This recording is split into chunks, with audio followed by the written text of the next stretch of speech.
Ladies and gentlemen, thank you. Listen to Pavarotti.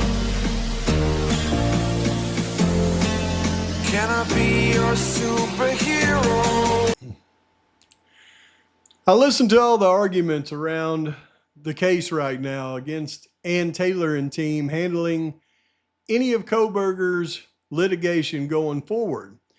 And I have to remind people that weren't paying attention during the pretrial motions or have forgotten that during the alternative perpetrator motion by the defense, many times the defense cited a case called State versus Meister, and the prosecution cited it as well in arguing for and against the alternative perpetrator defense in the Kohberger case.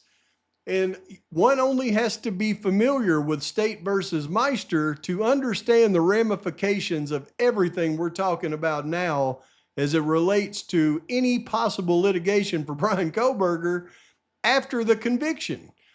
And the reason I say that is because of this landmark case in Idaho. And also, when I hear people say that Bill Thompson never goes to trial, he always ends in a plea deal, I know that they do not do the research on Bill Thompson because they don't know anything about State versus Meister. You see, in 2003, a young man named David Joseph Meister was convicted by a jury that was prosecuted by Liedaho County prosecuting attorney Bill Thompson in Moscow. And he was convicted for unaliving a woman. The details of the case are strikingly familiar with the details of the Kohberger case, in that the evidence used against Meister was nefarious at best. It was very suspicious at worst. The fact that they used jailhouse snitches, local likely confidential informants, and a forced confession from Meister to gain his conviction. That happened in 2003, but it didn't stop there.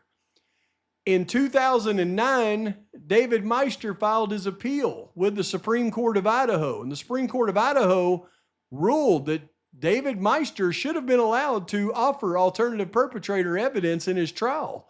And that is the ruling that all the defense and prosecution in the Kohberger case cited when they argued for and against alternative perpetrator, was the 2010 Idaho Supreme Court ruling that the district judge erred by refusing the defense to be able to introduce alternative perpetrator evidence.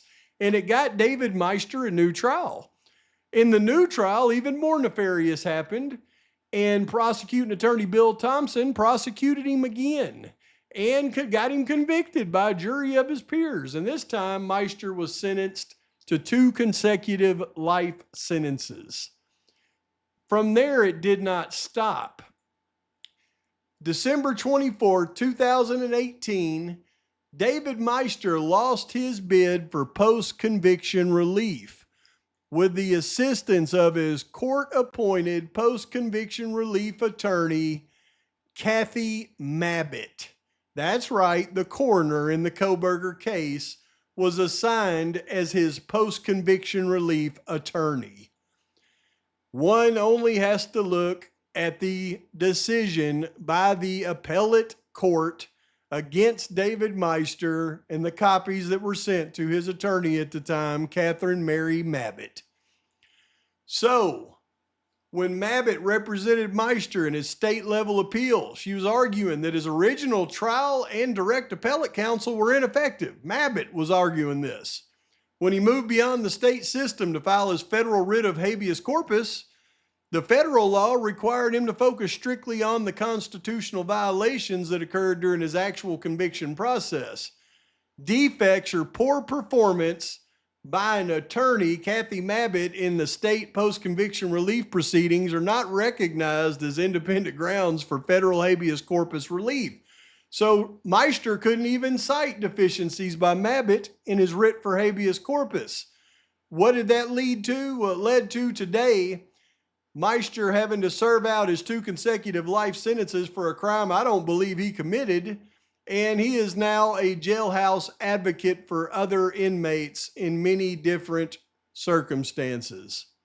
So when people tell me that the Kohberger situation is don't trust Dan Taylor, deny all of his post-conviction relief abilities with his current defense team and go with a state-appointed post-conviction relief attorney, I know that the playbook in Moscow is he would likely be assigned post-conviction relief attorneys equivalent to Kathy Mabbitt, which would totally annihilate any ramifications Kohberger could have going forward. So while everybody dogs the Kohberger defense team and they would like him to get a new attorney, think about what happened to Meister and the new attorney they gave him.